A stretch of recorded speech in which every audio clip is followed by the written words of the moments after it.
Good afternoon guys, share ko lang kung na-encounter ko dito, no. Nag-joyride ako yan nung morning.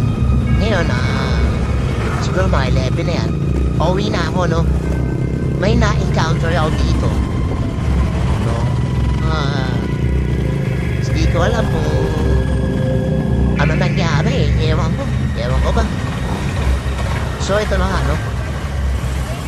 Na-encounter natin dito. Ayan. So ito na si kuya, no.